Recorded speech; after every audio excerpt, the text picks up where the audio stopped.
Tombak Baru Klinding merupakan pusaka andalan milik Ki Ageng Mangir Wonoboyo. Tombak ini diyakini terbuat dari batu meteor, di mana penggunaan batu meteor telah lama digunakan oleh para leluhur di bumi Nusantara.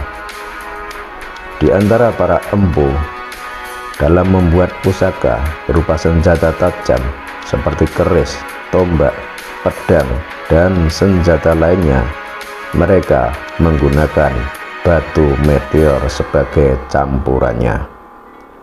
Penggunaan bahan ini dilakukan karena batu meteor mengandung titanium yang merupakan jenis logam yang memiliki kandungan yang sangat hebat. Selain itu, batu-batuan dari langit tersebut memiliki kekuatan alam yang luar biasa. Simak kisah selengkapnya hanya di channel Lintas Dalam Jawi.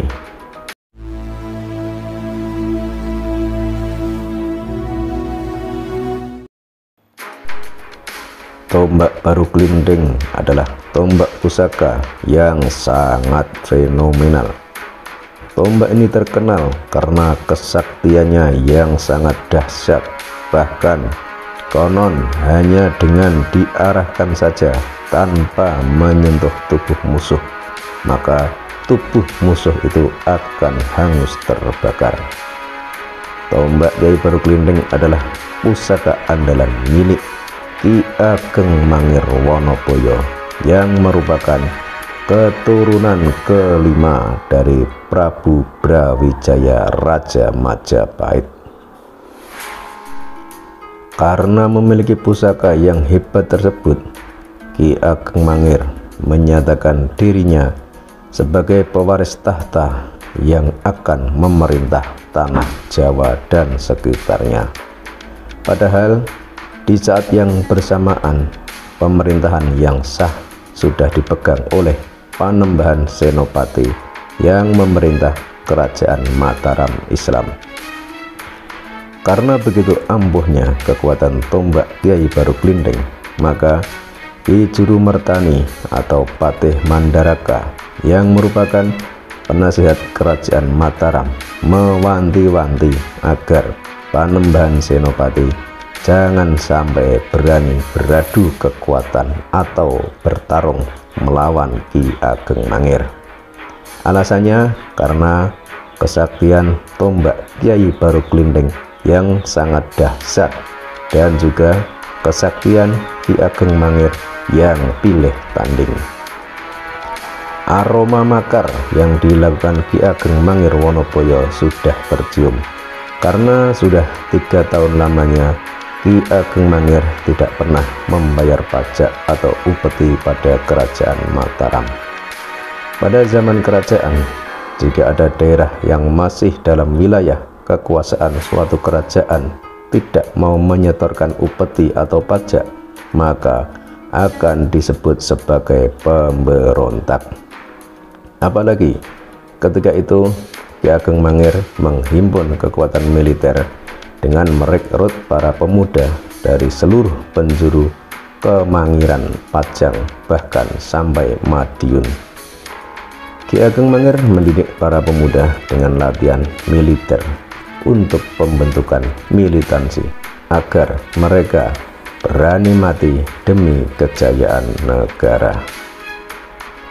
Bahkan pihak Kerajaan Mataram sempat terperangah ketika mendapatkan laporan dari Telik Sandi atau intelijen bahwa kekuatan pasukan bentukan Ki Ageng Mangir di desa Kemangiran sudah begitu kuat dengan jumlah prajurit yang mencapai ribuan, dan mereka semua telah didoktrin untuk tujuan menggulingkan tahta Panembahan Senopati.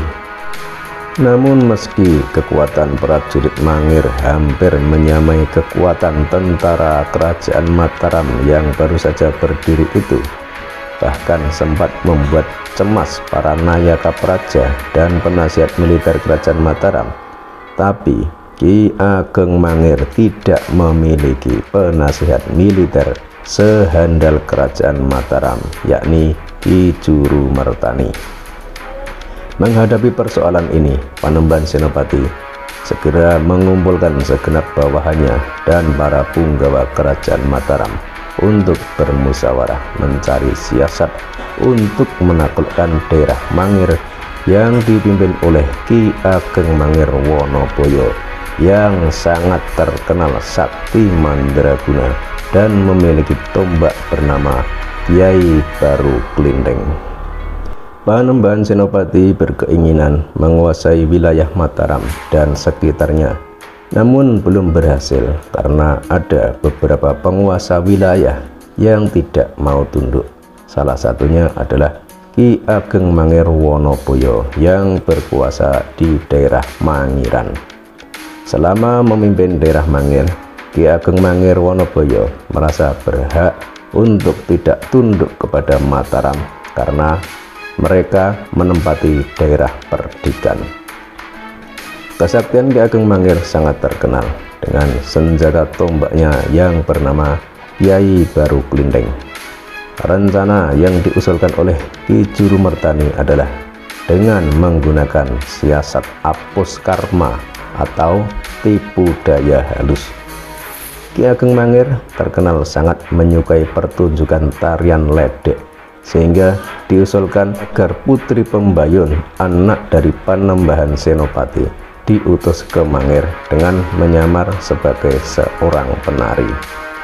Apabila terpikat pada kecantikan sang putri, Ki Ageng Mangir tentu akan menikahinya.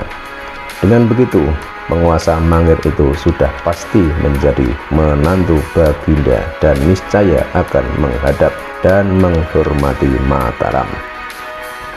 Panembahan Senopati segera membujuk Sekar Pembayun. Sang putri pun tak kuasa menolak perintah ayahandanya itu.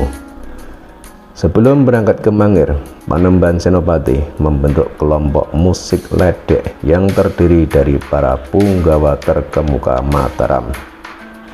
Ada Adipati Martalaya ditunjuk sebagai dalang sekaligus pemimpin kelompok dengan nama samaran Dalang Sandi Guno. Kemudian Ki Jaya Supanta ditunjuk sebagai penabuh gamelan dengan gelar Ki Sandi Sasmito, dan Ki Surodipo ditunjuk sebagai penabuh gendang. Sementara itu, Sekar Pembayun berperan sebagai penari yang bernama Waranggono sekaligus sebagai adik Ki Dalang. Pembayun dikawal oleh bupati wanita bernama Nyai Adiroso. Setelah tekun berlatih, grup ledek itu pun berangkat ke Mangir dengan membawa peralatan berupa gamelan dan wayang. Selama dalam perjalanan, Sekar Pembayun bersama rombongannya mengadakan pertunjukan di desa-desa yang dilewati, sehingga mereka menjadi terkenal. Suatu hari, rombongan ledek itu tiba di daerah Mangir, dan kebetulan di desa tersebut sedang diadakan acara merti dusun atau bersih desa, yakni pesta rakyat untuk mensyukuri atas hasil panen.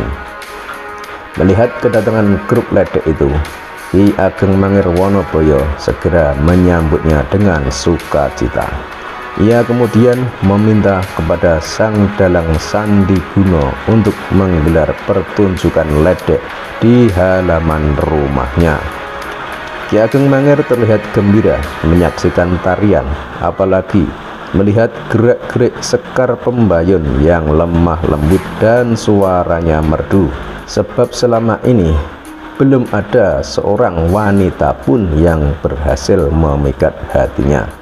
Namun ketika Ki Ageng Mangir melihat kecantikan Sekar Pembayun, ia benar-benar terpesona. Ia pun berniat untuk meminangnya. Usai pertunjukan, penguasa Mangir itu pun menyampaikan niatnya kepada Ki Dalang Sandi Guno. Ki Dalang Sandi Guno tak perlu berpikir panjang untuk merestui pernikahan mereka, sebab memang itulah yang diharapkan. Akhirnya Waranggono menikah dengan Ki Ageng Mangir. Sejak itulah Waranggono atau Sekar Pembayun menjadi bagian dari keluarga Mangir. Demikian pula sebaliknya, Ki Ageng Mangir telah menjadi bagian dari keluarga Mataram. Sementara itu, Ki Dalang Sandiguno bersama rombongannya yang telah berhasil menyelesaikan tugas segera kembali ke Mataram. Berbulan-bulan sudah Waranggono tinggal di rumah Mangir. Kini ia sedang hamil tua. Ia merasa bahagia hidup bersama Ki Ageng Mangir yang memang tampan dan perkasa. Putri Panembahan Senopati itu sangat mencintai suaminya. Meskipun demikian, ia tetap harus melaksanakan amanat dari ayahandanya, yakni membawa penguasa Mangir ke Mataram. Suatu malam, ketika Ki Ageng Mangir sedang tidur, Waranggono mengusap tombak pusaka milik suaminya itu, yakni tombak Yai Baru Glinding, dengan menggunakan sampur sonder atau ikat pinggang untuk menari ledek. Setelah kesaktian tombak pusaka itu berkurang, ia pun membongkar jati dirinya di hadapan suaminya. Alangkah terkejutnya Ki Ageng Mangir mendengar pengakuan istrinya itu. Ia baru sadar ternyata istrinya yang amat ia cintai adalah putri dari Sultan Mataram. Hati dan pikirannya menjadi tak karuan, apalagi ketika Putri Pembayun mengajaknya sowan atau menghadap ke Mataram untuk membuktikan dharma baktinya sebagai seorang menantu. Ki Ageng Mangir benar-benar berada di persimpangan jalan. Namun ia menyadari bahwa semua itu sudah menjadi suratan takdir. Maka ia pun menerima permintaan istrinya untuk sungkem kepada mertuanya di Mataram. Keesokan harinya berangkatlah Ki Ageng Mangir bersama Putri Pembayun ke Mataram dengan disertai sejumlah kerabat dan pengawalnya. Sebagai seorang ksatria yang memiliki harga diri, ia tak lupa membawa tombak pusakanya. Rombongan Ki Ageng Mangir terus berjalan menuju Mataram yang berpusat di Kota Gede. Dalam perjalanan itu, ketika sampai di sebuah desa, Ki Ageng Mangir tiba-tiba mendapat bisikan dari tombak pusakanya, yakni pusaka Yai Baru Glinding. Pusaka itu mengingatkan Ki Ageng Mangir agar tidak meneruskan perjalanannya ke Mataram. Jika meneruskan, maka dipastikan nyawa akan melayang. Bisikan itu rupanya tidak menyurutkan niat Ki Ageng Mangir untuk melanjutkan perjalanannya ke utara. Walaupun ia tahu bahwa tindakannya itu sangat beresiko.